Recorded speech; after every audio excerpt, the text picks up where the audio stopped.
do projeto Mercedes Leite, tá bom? E é uma ideia de papo, de troca de ideia mesmo. Então a ideia é que vocês perguntem, conversem, tá bom? Aí a gente vai ficar aqui mais ou menos até umas 2h10 e aí depois a gente vai se organizar para entrar na sala cênica, onde vai começar as batalhas, tá bom?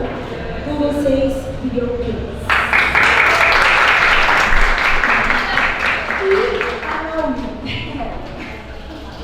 A Naomi faz parte também. Peço licença à nossa sensibilidade para a gente chegar e estar nesse solo sagrado que é o espaço de dança.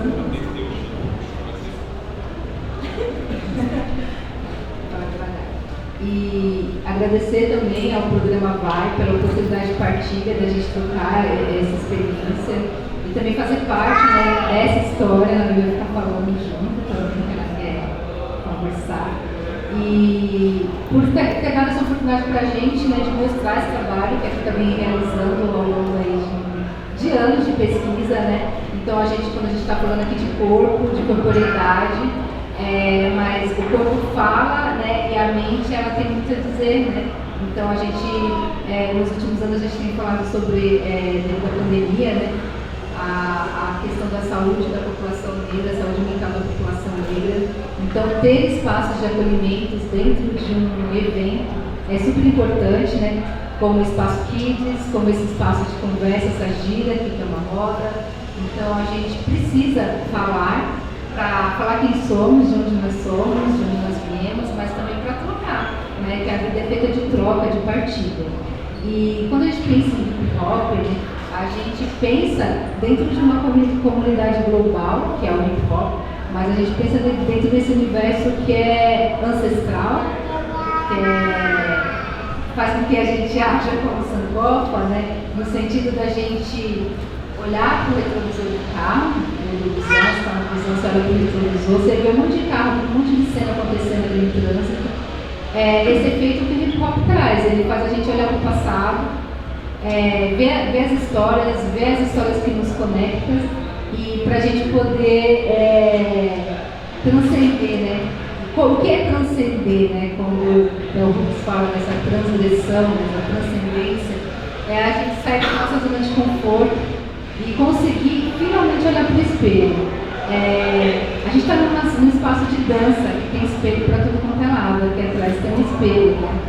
E tem pessoas que têm problemas com o espelho. Eu fui uma dessas pessoas, que eu cheguei na cultura hip hop meados dos anos 90 dançando e me identificando no hip hop, porque a minha família ela vem de pessoas que cantam rap e dançam black music. Meu tio dançava nos anos 60, 70 aqui no centro de São Paulo.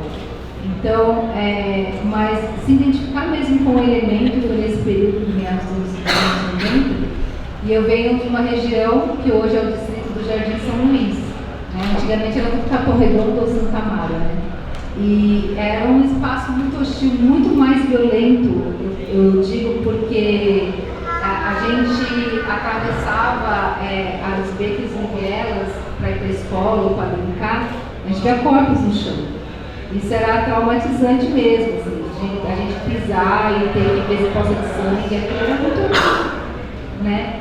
Mas, ao mesmo tempo, tinha uma parte alegre da quebrada que hoje é mais restrito, que é o brincar. A gente brincava muito, eu era muito de campeão, jogava futebol, eu joguei futebol de base, e aí me encontrei no hip hop com os meus irmãos. Então, meu irmão, meu primo, eu tinha um primo chamado Anjo Negro, e ele era uma pessoa que fazia segurança de vários rappers. Ele tinha o Anjinho, por exemplo. E aí ele era do Lídia, ele do Parque Santo Antônio, e lá no Lídia tinha uma grife chamada Irmandade. Ali, pela primeira vez eu me senti bonita, entre aspas, porque eu não me achava bonita, mas eu fui convidada a ser a primeira modelo dessa grife, então eu representava nas baladas, eu ia nas baladas com a roupa, desfilava, e isso é muito importante, assim, para essa questão de ser mulher dentro do universo totalmente masculino naquela época, né? E aí quando eu me identifico com a dança na Casa de Cultura do Mirim, não sei se tem alguém dessa quebrada, dessa região, lá o rap acontece uma vez por mês, os encontros de rap, e tinha uns b-boys que vinham pro centro, né? Então eles levavam dança pra gente, apesar que tinha aula de street dance, lá na Street. E aí eu comecei a falar assim, não, os caras começaram a falar, você dança break, você é big girl, porque antigamente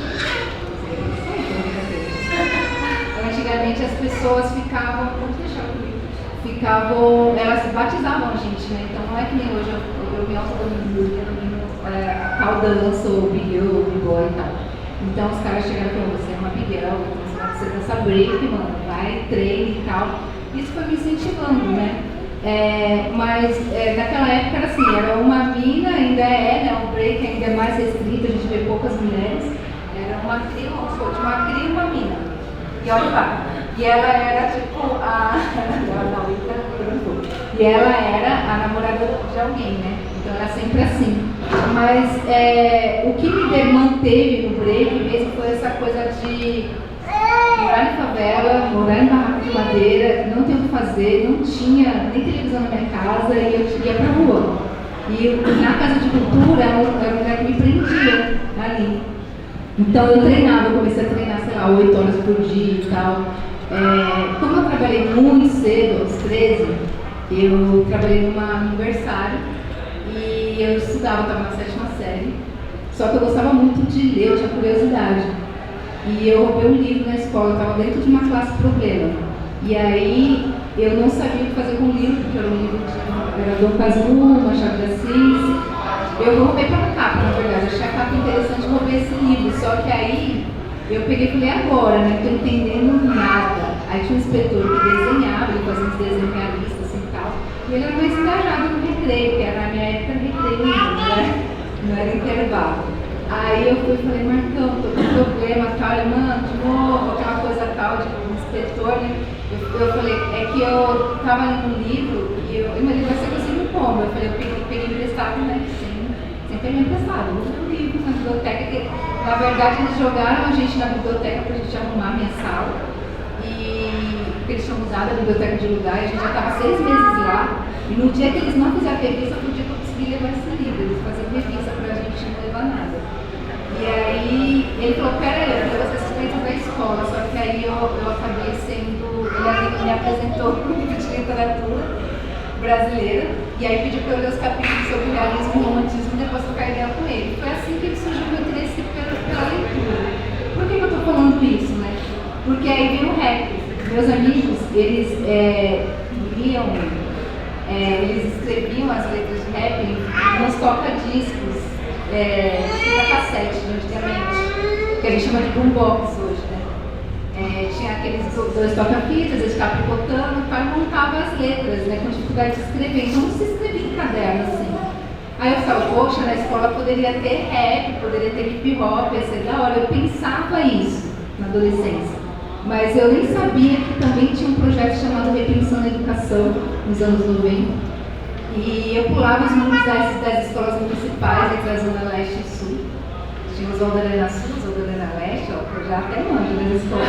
Eu pulava, ia lá, porque tinha o Repensando a Educação para eles, Educação de Jovens e Adultos. O que era o Repensando a Educação? Era um projeto de educação popular, da cultura popular de Paulo Freire, durante a gestão da Luísa Lundina, que era, eu falo que foi a melhor merenda do mundo. Só quem viveu nessa época comeu, quem não viveu, ó, perdeu, porque é muito boa. E eu vivi para falar isso para ela.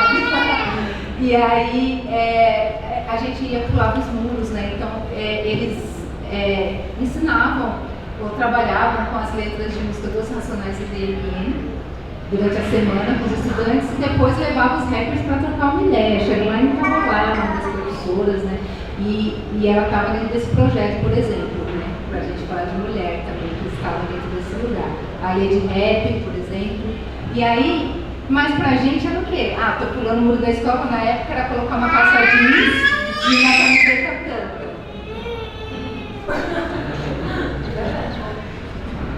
É uma água, entendeu? E aí a gente ia nesse rolê, tal, achando que a gente estava subvertendo, né? Mas na verdade era isso que o Paulo Freire queria, era isso que a pedagogia do oprimido estava dizendo. Vá para a escola de qualquer jeito, nem que você pule o muro da escola, mas vá para a escola. né? Pelo menos a gente estava guardado entre aspas, de algum modo. E com isso, eu fui para fazer matemática na Unesp, passei, né, queria fazer direito, para tirar meus amigos acadêmicos, deu muito certo. Aí, depois de 5 anos tentando, fiz cursinho de popular na faculdade de 11 de agosto, na faculdade lá de São Francisco, que é o curso de 11 de agosto. E aí resolvi prestar matemática em dança na Unicamp. Aí na Unicamp eu passei com nota de corte para direito, só que foi dança, não tinha balé clássico, fui reprovada. Aí fui fazer matemática Presidente Prudente. Quando eu volto, eu já estava dando aula assim, voluntariamente na Casa de Cultura, tipo, as pessoas paravam para fazer, o que você está fazendo? Você me ensina as crianças e tal. Aí quando eu voltei, desisti da faculdade, aí eu me tornei arte educadora. Eu sou arte educadora há 24 anos, se não me engano, mais, por aí. E o amor pela arte e educação, ele surge nesse sentido de transformação mesmo. Então, quando eu entrei, saí de um projeto que se chamava, de uma companhia de dança que se chamava X-Dance. A gente se reúne com meus irmãos, eu tenho 7 irmãos, metade deles dançaram. A gente se reúne com uma galera e fala, vamos montar um projeto de break e grafite. Então, inicialmente, o Silêncio Criativo, que era o grupo que eu participei durante anos e fundei, a gente montou um projeto social, não era uma CRIO. Aí, futuramente, assim, com o passar dos anos, a galera queria competir, porque naquela época eu já tinha participado de vários mapas cultural, que era um evento da prefeitura, que sai a cada 2 anos, você ganha uma grana, você viaja para vários, você conhece teatros municipais, eu já tinha viajado dentro do Brasil, assim, para vários lugares. Então eu falei assim, eu vou doar um pouco daquele meu conhecimento. Porque também na época a gente não pensava em ir para fora, tipo uma Jazz Debut, ou então as batalhas de break, de blues, essas coisas. Porque a gente era muito território, ficava bem presa no território. Aí o Banks, na minha vida também apareceu, o Boy Banks, assim como uma pessoa que fez eu sair do bairro, da minha quebrada, e ir para o centro. Quando eu fiz esse deslocamento, por um processo até de separação da minha trio e também do meu ex-companheiro, eu estava em processo de separação e falou, mano, você não pode se apagar, ou você não pode ser a sombra do seu ex. Você tem seu potencial. E eu não conseguia enxergar isso em mim. Eu achava, eu falei, acabou, né? Eu saí dessa trio, acabou, já era. Até porque break também é bem mais difícil. E eu competi muito em trio, ao invés de lançar uma carreira individual para fortalecer a trio, eu fiquei competindo em trio. E aí eu falei, poxa, agora acabou, né? Aí foi quando em 2010, antes disso, em 2010, eu iniciei uma pesquisa na casa do dela, numa ONG chamada Casa do Zezinho, no Capão Redondo, e eu atendia 1.500 alunos ali, então entre 5 e 21 anos. Então eu tinha um vasto conhecimento do território e uma vasta experiência como arte educadora. No paralelo, eu estava dentro de um ateliê artístico-pedagógico, era um ateliê terapêutico. Então eu tive muita aula de psicoterapia, muito contato com isso, né? E com a arte-terapia. E isso foi me levando para os caminhos da pesquisa em si. Era onde eu vou chegar no livro.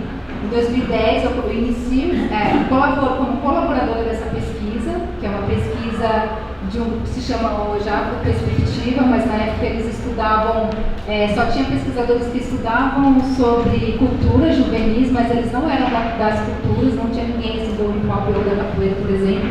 Aí, lá na Casa do Zezinho, eu conheço essa minha orientadora, que é a Mônica do Amaral, que ela atua na Faculdade de Educação hoje ainda, né?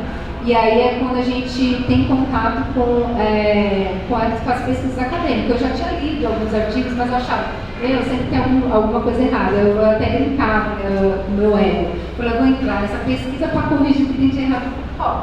Era assim, brincando, né? Mas a gente sabe que pesquisa, a gente tem que ter muito embasamento. Com o tempo a gente vai entendendo que a gente precisa estudar, né? Então, dentro desse período, são 14 anos estudando dentro da Universidade de São Paulo. Hoje a gente faz parte do grupo de pesquisa no Unicamp, chamado Hip Hop no Trânsito. Então, a gente, eu, Kika, eu não lembro se está, mas tem algumas pessoas que fazem parte desse projeto. É um projeto que vem revolucionando mesmo, inclusive esse processo de bolsa da FAPESP, por exemplo, de você conseguir bolsa, tem pessoas que estão pleiteando bolsa lá dentro. E eu sou bolsista CAPES, Eu estudo hip hop dentro da universidade, o campo de estudo se chama Hip Hop Studies, para quem tiver interesse depois em pesquisar. E especificamente eu estudo uma teoria chamada pedagogia hip hop.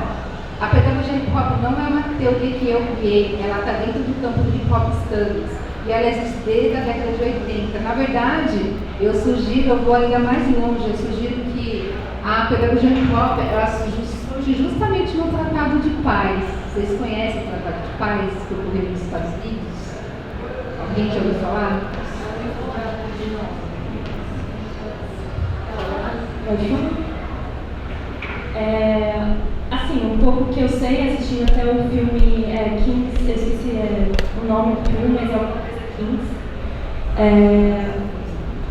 Mas que conta um pouco da história dos Ghetto Brothers, que era uma gangue, né? Na época existia muita briga de gangue entre os bairros, principalmente no Brooklyn, no Bronx, também com os latinos, né? Eles eram principalmente latinos. E aí teve uma situação em que eles foram tentar resolver uma situação que teve e um dos integrantes deles foi morto por uma outra gangue. E aí, a partir disso, eles perceberam que não dava mais para eles se resolverem dessa forma, né, entre brigas, porque a juventude estava morrendo. E era, na verdade, um grande plano, né, do governo fazer com que essa juventude pobre, preta, periférica e latina morresse. Eles já não tinham nenhum tipo de opção de lazer, educação, nenhuma perspectiva do futuro. Então, eles foram contra esse plano e resolveram fazer um tratado de paz entre todas as gangues. E a partir desse momento que começou-se a possibilidade de fazer as festas, que aí nasceu de fato o hip hop como a gente conhece. Palmas pra Vicky. E aí, o que começou a acontecer? Para além das festas, os professores da época eles começaram a se movimentar também para criar essa movimentação, para que os estudantes pudessem, ou que a juventude local pudesse sair desse meio hostil de violência, porque não tinha opção. Você tinha que estar dentro de uma gangue por proteção. Então, eles começaram a ensinar o que a gente chama de boa nova, né?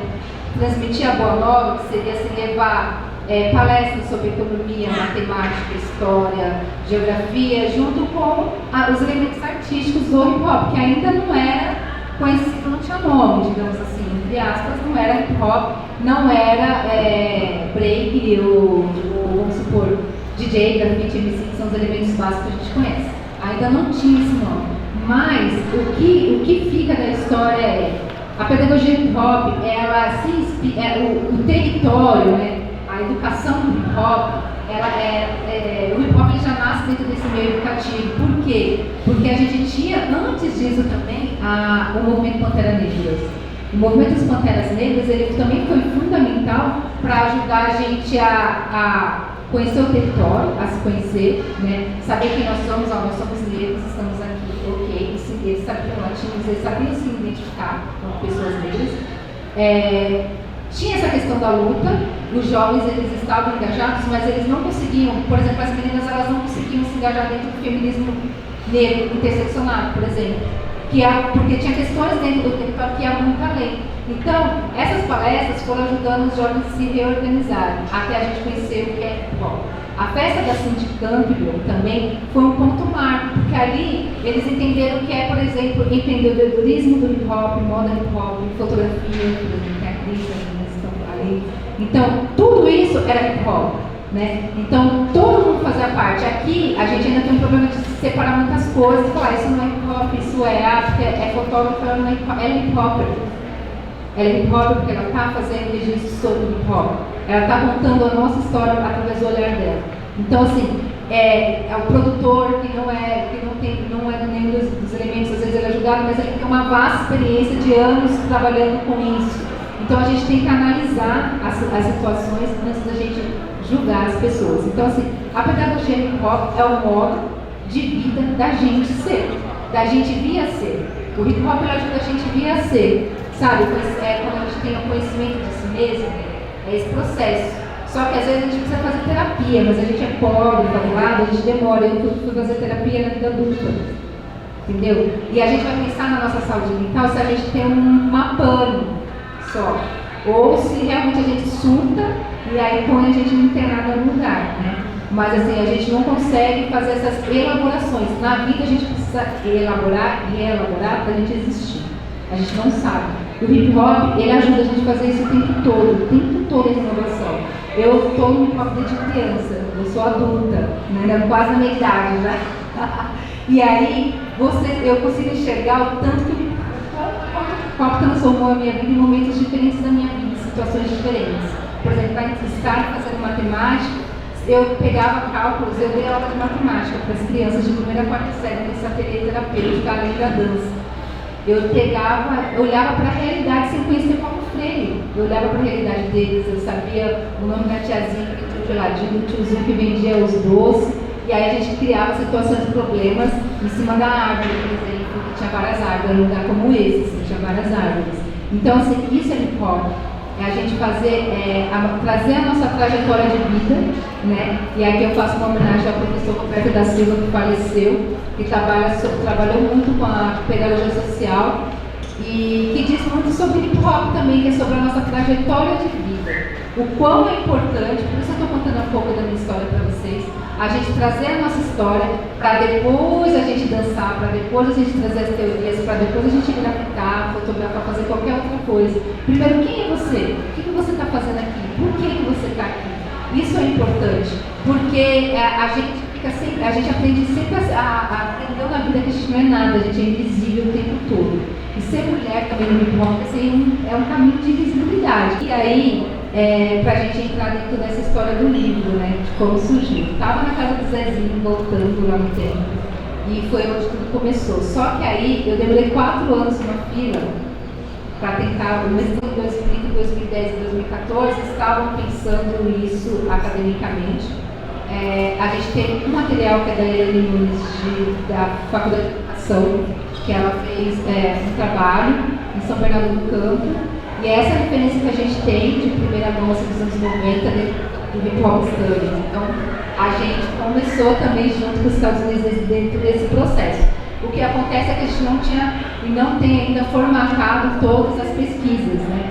Então, quando a gente fala em pesquisa de campo, a gente fala de um local, né, de uma experiência, como aqui, o que está acontecendo nesse projeto é uma imersão e campo o tempo todo. Então, ela está fazendo pesquisas, isso aqui depois ela pode criar um outro processo mais para frente, entendeu? E aí são processos que viram campos, porque assim, já aconteceu, aí ela tem foto, tem registro, etc. Isso é um trabalho de campo, quando a gente está dentro dele. Como que acontece o meu trabalho de campo? Ele acontece dentro das escolas municipais hoje e dentro da sala de aula com o professor. Então a gente chama de docência compartilhada, é dividir a nossa experiência como professor de geografia, história, português, matemática, de qualquer disciplina. Você vai na formação, que chama GEI, que é a grande formação dos professores, e fala assim, olha, meu projeto é esse, eu faço parte de tal projeto, de tal pesquisa, e daí os professores, obviamente a gente está com o professor da universidade, que é o orientador, aí ele pega e fala assim, olha, você tem interesse? Se o professor, por exemplo, no meu último campo foi o professor de geografia, aí a gente falou assim, eu gostaria de trabalhar com isso. Então, o meu último campo, por exemplo, a gente chamou de geografia de cidades escritas no campo e na voz. Esse trabalho, ele ainda não vai ser publicado, que é um trabalho de doutorado, mas eu posso falar um pouquinho sobre ele. Mas assim, quando eu comecei na Casa do Zezinho, que foi fruto desse processo, eu já estava no mestrado, já estava na Zona Leste, numa escola chamada MF Saturnino Pereira. Lá a diretora é uma diretora negra e ela possibilitou que a pesquisa entrasse nessa escola. Então eu tinha acesso, porque já tinha uma professora facilitadora, só que era uma escola difícil, no sentido de que os nossos projetos, eles trabalham com a implementação da Lei 10.639 e 11.645.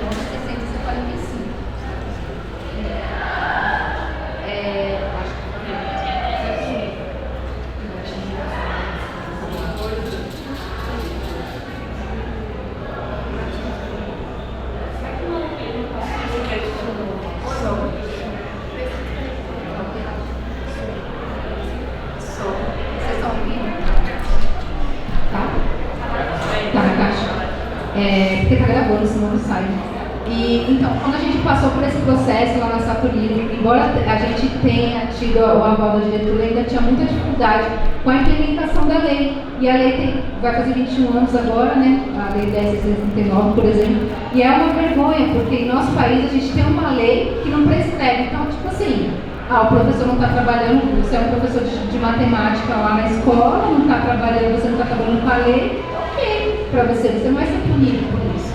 Então, assim, isso é muito ruim para o nosso país, como um país que é racista e genocida.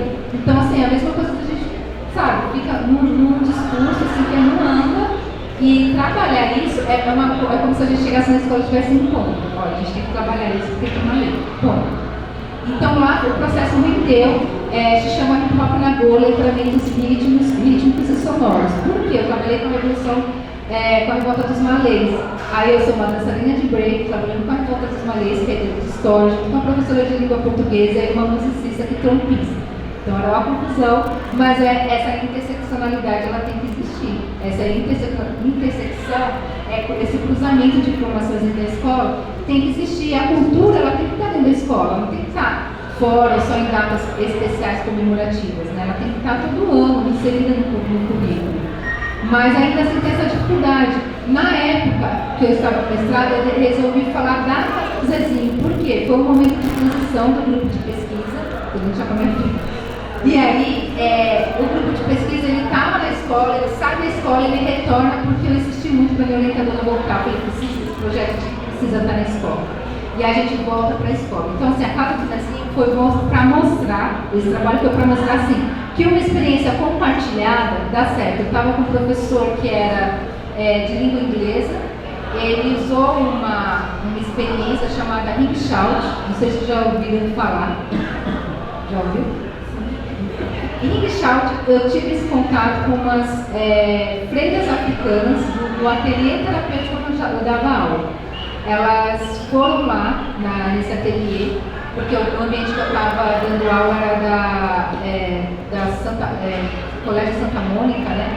E ele é da Nossa Senhora da Santa Mônica, lá no Morumbi. E ali a gente estava com as crianças de Paraisópolis, Jardim das Palmas e tal. E esse projeto trouxe essas freiras, elas fizeram igual com a gente, elas eram africanas e norte-americanas. E elas explicaram. Só que na época, sabe quando você experimenta coisa, que a gente dança de guarda no coisa shop? Era como isso, pra mim, eu fui.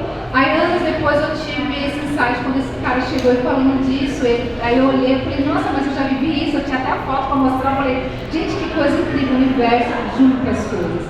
E isso foi um momento muito importante na Casa do Zezinho, porque novamente, isso é no ano de 2010 até 2010 a 2012, onde muitos jovens estavam sendo assassinados ali, conhecidos ou não, porque eu também era da região. E ali, para eles, era um momento de... O Rickshaw funcionava como um momento mais terapêutico de se soltar, sabe?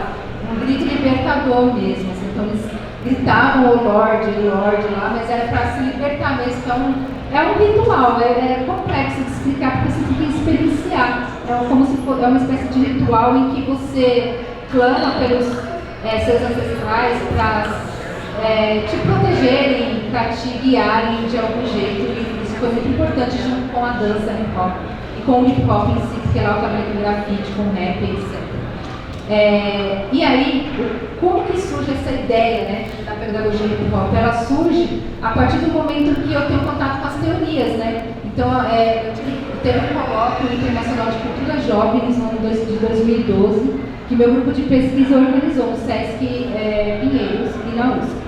E trouxeram vários intelectuais do Hip Hop Studies, e vieram Marta Dias, que tem um programa chamado Hip Hop Education, na Universidade de Nova York, Harifuso Maré, na Califórnia, e outros pensadores que me ajudaram, deram luz, para chegar no livro, na ideia do livro em si, na ideia das práticas em sala de aula, que foram mudando totalmente o jeito que eu pensava, que não é só você chegar e explicar a teoria, explicar o fundamento do break, ou a história do break e a dança em si, vai muito além. Você tem que conhecer a quebrada, você tem que conhecer quem está do outro lado, você tem que conhecer a mãe, a família de quem você está dando uma atividade. Eu ia muito além, até ficava exausta, até de tanta que era muita criança lá na casa das muito adolescente. E aí eu ficava nesse campo minado de não saber muitas vezes o que fazer e também de estar perdida no campo, porque eu era do campo também, eu era o sujeito da pesquisa. Eu era favelada, eu estava dentro da favela, eu estava sofrendo alagamentos, incêndios, perdendo familiares, o crime, sendo assassinados, eu também estava nesse processo. E aí eu tinha que elaborar tudo aquilo e fingir que nada daquilo estava acontecendo comigo para tratar, para acolher eles. Então, a pedagogia hip hop, o hip hop, ele funciona também, tem um autor chamado Mark Lamoureux, que ele vai falar que funciona como cura de feridas. É quando a gente consegue entender que aquele problema que a gente tem é um problema coletivo, e quem é da quebrada é difícil, a gente entender que, por exemplo, a fome é uma fome coletiva, que a necessidade de não ter saneamento básico é um problema coletivo. Quando a gente entende isso, dá um alívio, porque aí você fala, não é só eu que estou passando, a gente tem um coletivo passando, e a gente precisa compreender. Então a pedagogia hip hop, mais ou menos é esse, o meu livro é mais ou menos isso, são trocas de experiência com os estudantes, com quem passou por mim, e a gente vai e troca de experiências com aquilo que eu vou aprendendo na universidade, sobre a Revolta dos Malês, com José Reis, que eu aprendi na aula do conhecimento com Lino Brau, mas que aprofundei lá, sobre a Revolta de Carrancas, greve negra, e como que eu fui trazendo isso e associando com as atividades que eu dava em sala de aula. Pode abrir a pergunta? Pode. Vamos por aí. Vamos começar por o microfone. Você citou sobre o seu projeto de sala de aula. Como que você não entendi que a UNE te autoriza a fazer esse projeto, certo? Fala no microfone. Você falou do seu projeto de sala de aula. Como você faz essa seleção de escolas? Tudo bem, você falou que a UNE te autoriza a fazer esse projeto. Mas como você faz essa seleção?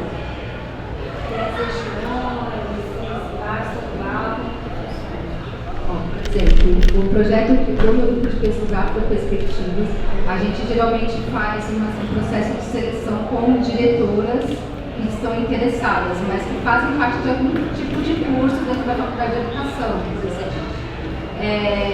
Já dentro do projeto que eu participei, que era de 11 escolas, pelo BL10, por exemplo, a gente fez um trabalho de campo, de pesquisa, de etnográfica. Aí eu selecionei escolas de periferia, de extremo, regiões extremas, onde o número maior da população é negra, geralmente a gente faz isso. Mas também pode chegar via SME, por exemplo, a gente manda um convite para SME, por exemplo, a SME, tá? Secretaria Municipal de Educação. A gente manda um convite para a Secretaria Municipal de Educação. A Secretaria Municipal de Educação dispara para as DRE, que é a Diretoria Regional de Educação, que é como se fosse aqui. Tem a Prefeitura, a Subprefeitura. Na Educação tem a Secretaria de Educação e a SUB, que são as diretorias regionais. Aí mostra para as escolas, apresenta. E as escolas vão demonstrando interesse. Ou o meio mais rápido, mais fácil da gente chegar nas escolas é quando a diretora ela já conhece o projeto e ela se interessa. É o jeito mais fácil assim, da gente chegar. Porque geralmente tem essa dificuldade de comunicação. Mesmo a gente atuando e formando para a Secretaria Municipal de Educação, às vezes não chega na base.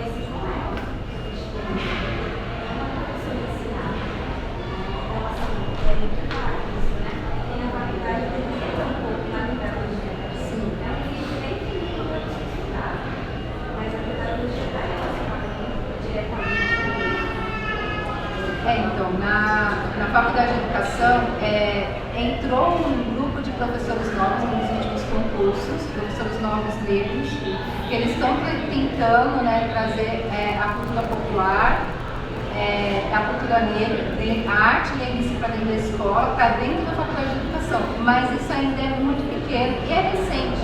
Então, o que precisa ser feito é a gente movimentar. Então, quando a gente movimenta, né, isso na Câmara dos Vereadores, dentro do orçamento da educação, orçamento da cultura, para melhorar isso, para melhorar esse diálogo, porque quem conseguiu fazer o diálogo entre cultura e educação foi Paulo Freire, e esse projeto foi extinto no Repensando a Educação. Então, houve um diálogo, foi extinto. Depois, com o mandato de 2014, entre 2014 e 2016, foi criado o DOT étnico-racial, o meu grupo de pesquisa que alavancou esse projeto. Então, tinha arte educadores de hip hop lá que dava formação para professores. Só que o que acontece? Os professores têm que estar na base, ele tem que estar na base educacional do professor, do pedagogo, por exemplo, para ele poder entender que é importante e é lei, né? Porque senão passa, como você falou, passa numa atividade no dia 20 de novembro, lá vai ter um hip hopzinho, alguém dançando hip hop. Pensaram isso, né? Alguém dançando hip hop, porque assim, né? Não se dança hip hop, a gente tem que explicar. Mas assim, ainda é muito restrito e a gente precisa lutar. Eu falei da parte boa da história, obviamente, que o tempo é curto, mas a gente tem essas problemáticas ainda, como eu falei, principalmente na implementação de lei. Por que eu falei isso? Né? Porque a cultura hip hop é uma cultura negra, né? É uma cultura da diáspora. E por isso que ela emancipa e educa. Só por isso, né? Pela luta negra, ela já vem de luta. Então a gente não precisa provar que educa, ela já educa você fora dos meios formais. O que a gente tem que levar é para dentro das escolas. Para que isso não vai enquadrar o hip hop. O break está nas Olimpíadas, gente. A gente está aqui continuamos com a nossa hip hop, né? Isso não vai mudar. Mas precisa ter. Para a gente tentar minimamente entender as nossas juventudes de hoje.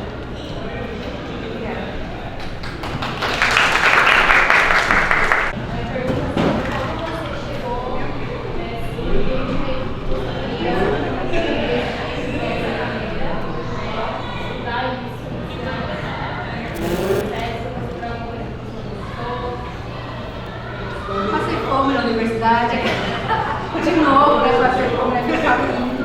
Mas assim, a universidade hoje, a USP hoje, ela está mais aberta, tem mais jovens. Quando eu entrei, você contava as pessoas negras que tinham na universidade e era bem restrito, né, falar de hip hop dentro de uma faculdade conservadora, que é a Faculdade de Educação. Então você não tinha muito com quem conversar, nem o orientador, né, porque o orientador, classe média, alta, branca, que não conhece o que a gente está falando, sobre o que a gente está falando, mas que tem a força de vontade. E isso, uma força de vontade, ajuda, dá assim para balancear. E o que ajudou de fato foi eu ter me separei em 2014, entrei no mestrado e me separei. Aí o que me ajudou foi, aí não, só a tragédia aconteceu, fui, como fala, desapropriada, né, eu falo porque agora já fiz terapia, aí fui desapropriada. E aí eu falei, vou morar de novo, já tinha morado em República, vou pra onde? Na universidade, né, estudar, porque eu demorava quase 3 horas para chegar na universidade todo dia. Aí eu falei, vou morar lá, ganhei moradia, fiquei com moradia provisória, aí eu morava, sei lá, tinha mais de 30 pessoas no meu quarto, mais de gente, eu dormia grudada assim na beliche.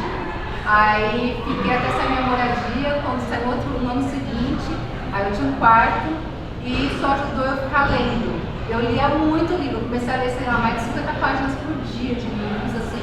Então eu li muito livro sobre a teoria feminina negra. E aí elas foram, Patricia Collins, Bell Hooks, elas falam sobre hip hop em determinado momento, até eu me firmar, entender o que eu ia falar. Falei, nossa, vou associar. Só que no meu mestrado eu ainda trouxe bastante pessoas, homens, porque assim, eu ainda tinha uma bagagem, tinha Fanon, pessoas importantes, Paul Giroir, etc., que precisava da base, porque eu não tinha tanto tempo de leitura assim, né? Porque eu venho de educação de quebrada, né, de favela, então eu tinha que correr atrás. Primeiro você tem que correr atrás de ficar lendo livro louco, você lê muito. Aí a segunda coisa é ter um bandejão que facilitava o processo. Aí eu ganhei bolsa. Quando eu ganhei bolsa, ficou suave, eu conseguia fazer os trampos dando aula e manter a bolsa, aí ficou legal. Só que quando eu perdi a bolsa, aí eu entrei no período de transição entre mestrado e doutorado, aí deu um pouco ruim assim, que aí eu peguei, e antes também, que antes do mestrado eu fiquei numa transição de bolsa também. Que aí teve dia que eu tava sem comida, peguei meu auxílio, tava dando pra minha família pagar aluguel, aí cheguei no meu pai, preciso de 100 reais, 200 reais pra me sobreviver no CRUSP, não tinha, tava ruim de trampo, falei, agora, eu vou lá, pai, eu quero minha bolsa, eu quero meu auxílio, cobrei do meu pai, peguei o auxílio, consegui sobreviver, né? Mas aí, e fora isso, é com quem você se aquilomba, você precisa se aquilombar com pessoas negras, com pessoas que estão falando sobre praticamente as mesmas coisas, que na verdade você vai estar falando de luta negra. E aí eu falei assim, eu tenho que ajudar elas. Então onde a gente via negro, estava junto. E aí eu fui me fortalecendo com pessoas negras. Por exemplo, a diretora dessa escola, Emélia Saturnino Pereira, é minha amiga hoje, a Ruth Reis. Eu sou amiga da Dirce Thomas, que é uma atriz negra, que hoje a gente conseguiu colocar ela no mestrado. Ela estava ajudando a pesquisa há anos e não conseguia. Eu falei, Dirce, você tem que contar essa história, você vai para o mestrado. Fui lá, escrevi ela, fiz o projeto dela, ajudei, tá lá, já qualificou. Então, assim, o processo é um processo árduo, é difícil, mas eu falei, eu vou estudar algo que eu quero. Eu poderia estudar N coisa, gente. Eu poderia estar falando da escola de Frankfurt, minha orientadora é de lá. Eu poderia estar falando só de europeus, mas eu falei assim, eu quero falar do meu lugar. E eu primei isso. Eu falei, independente, ninguém precisa ler. Só que o trabalho ficou bom, aí eu falei assim, eu vou publicar. Por quê? Porque senão as pessoas vão começar a usar minha dissertação, vão publicar coisas, ok, legal, elas publicarem coisas sobre a minha dissertação, mas eu não vou ter que publicar. Então eu falei, vou publicar o livro. Eu tinha dinheiro, 8 mil e pouco, o livro para publicar, que eu fiz. Vou ser curadora do mesmo foto, vou ser curadora disso, daquilo. Fui, juntei o dinheiro, aí consegui esse dinheiro. E assim, as coisas eram bem precisas na minha vida, porque eu venho de favela, eu não tinha dinheiro, eu não tinha recurso anterior, até porque eu perdi minha casa em 2011. Então perdi tudo que eu tinha em 2011 no incêndio. Então assim, era muita pouca coisa, eu trabalhava com o pouco que eu tinha. Então o que eu usei? O conhecimento e armas e estratégia. A estratégia era estar nos lugares de poder do hip hop, tipo, eu comecei a alcançar a curadoria, comecei a ganhar projetos, aí eu falei, aí deu uma desafogada, e conhecer pessoas também do hip hop, da cultura, para eu estar no lugar certo, no momento certo. Assim, eu acho que isso facilitou eu não desistir do mestrado, porque vontade teve vários momentos, porque a gente tem uma pressão acadêmica que usou a nossa saúde mental. Assim, 2018 eu defendi, 2019 eu li, 2019 eu sofri um aborto. Isso eu entrei muito profundo, e que se não fosse uma professora de psicologia da universidade, que me acompanhava no Facebook e falou comigo, acho que você conhece Giga, e aí falou com ele, eu acho que eu nem estava aqui hoje. Então eu acho que assim, são pessoas que vão atravessando as nossas vidas, que vão ajudando a gente a continuar, e porque eu tinha uma boa ideia, uma ideia que talvez as pessoas não tiveram coragem anteriormente de contar, porque é muito estressante você ficar 4, 5 anos na universidade falando sobre a mesma coisa. Né? Então, estar na universidade pública é um tempo longo que você fica fazendo pós-graduação, não é rápido, como uma universidade particular é diferente. Então, eu estou qualificada no exame de qualificação do doutorado, ganhei uma bolsa CAPES, que é de demanda social, né, por questões financeiras e tal. Nesse processo, eu voltei para casa, porque eu ganhei a casa, minha casa saiu, né? Então, a gente tem uma casinha para morar. E assim, e isso já facilita, né, um pouco os caminhos, que hoje eu não preciso necessariamente estar trabalhando no emprego convencional, porque eu tenho uma bolsa que ajuda, é pouco, é uma bolsa de demanda social de 3 mil reais, uma pessoa que está no doutorado, é pouco, você paga condomínio, as taxas que tem que pagar, imposto, etc, você bebeu o dia acabou, e a comida, né? Então é tudo bem limitado na nossa vida, mas a gente não pode desistir, porque tem aquela coisa de o amor não importa. Tipo, eu fiz tudo isso por amor. Então eu falei assim, eu não posso olhar para trás e desistir. Vontade de desistir eu tive, só que meus amigos falaram, você não pode desistir agora. Você não pode deixar essa história para trás. Então, até porque eu tenho muito campo, né? E eu só estou contando parte do campo, de alguns campos por onde eu passei. Então eu acho que o que que eu posso dizer para vocês que queiram entrar no mestrado, que está fácil, está mais fácil de entrar, tem um processo mais tranquilo. A gente dá dica, quem está lá dentro, a gente consegue dar dica para as pessoas, falar, ó, o processo é assim, tem esses livros para ler, você não precisa ler livros, matar, de ler um monte de livro durante o processo seletivo. A gente passa resenha, te dá dica de como construir seu texto, deixar ele pronto, estudar, na hora da prova você vai suave fazer, entendeu? Porque tudo começa de um processo. E a gente tem que passar por esse processo, infelizmente, burocrático aqui, que é brasileiro, que dói assim na alma, mas tem que passar, né, Kika? Tá lá lutando. Tem que passar. Mas depois que você tá, as pessoas vão te ajudando. Pode ter certeza que você vai encontrar um braçamento para te acolher. E aí, como foi para você lançar esse livro, no sentido, acho que mais pessoal para você, assim? Como que a galera recebeu? Principalmente a galera da cena, eu sei que tem muita gente chata. Tem muita gente chata, muita gente que critica, mas assim, primeiro que é a minha história de vida, né? Quando a gente falou lá de trajetória de vida, é a história do seu sonho. Então, quando é seu sonho, você fala assim, pouco importa. Eu não sabia que tem uma dimensão, como tem hoje, assim, eu saber que tem professor trabalhando com esse livro em sala de aula, eu saber que tem alguém que fala assim, Cris, eu estou lendo seu livro, coloca um trechinho do livro, isso para mim é muito gratificante. Tem críticas, eu também faço críticas ao livro, obviamente, que eu faria, talvez eu fizesse diferente, mas eu acho que foi uma coisa tão genial que eu fiz, que eu estou até com medo de publicar o meu doutorado. Eu fico assim, será que eu não consigo fazer igual? Igual não vai ser. Mas assim, é muito genial porque eu tive a sacada de falar, assim, a ousadia de falar no mestrado sobre mim mesma, que geralmente os orientadores não deixam a gente falar sobre nós. E a ousadia de falar da minha quebrada, do meu território, de me colocar lá, olha, nossa, aconteceu isso com eles, né? Essa questão da Fênix, que eu falo, da história de que queimou tudo lá, as atividades deles foram destruídas, mas minha casa tinha sido queimada. Eu coloquei a minha cara lá e falei da situação que eu estava vivendo, né? Então também serviu como cura de ferida para mim e era um legado. Como eu ainda não tinha filha, agora eu tenho uma história para deixar, né? E eu ficava pensando, eu preciso deixar um legado, algo que seja assim, impactante para as pessoas. Não precisa ser nada tipo, eu fui a fodona da dança na década de 80. Não, eu quero deixar alguma coisa que seja marcante. E isso, pessoas do mundo estão lendo, isso é muito importante. Eu fui convidada para escrever um pouco dessas histórias num livro chamado Pedagogia Hip Hop, que vai sair no mundo, agora em 2024. Era para ele ter sido publicado ano passado, mas por questões de verbas e etc, e conexões com várias universidades não foi possível, mas eu faço parte de um capítulo, assim. Isso é muito importante, é muito relevante assim, para o Brasil, e ter sido chamada também, eu acho que o ano passado, acho que foi isso, nossa, foi uma coisa assim, muito impactante para mim, foi o semestre de cerimônia do centenário do Paulo Freire, e aí a Luísa Andina, né, tava lá, a tia do pão tava lá. E foi impactante, que eu falei assim, gente, eles me elegeram uma pessoa importante para falar sobre pedagogia do oprimido, para falar sobre pedagogia do hip hop, porque a pedagogia do hip hop nada mais é do que a pedagogia do oprimido, né? Ela tem muita influência, as bases norte-americanas da pedagogia do hip hop é a pedagogia do oprimido, é sobre a nossa história, e a gente não sabe disso. Então, assim, esse livro é uma das coisas mais importantes que eu fiz na minha vida. E eu espero assim, que chegue nas escolas, é o meu sonho, assim, que chegue nas escolas, que os professores tenham acesso para que alimente a alma deles, assim, sabe?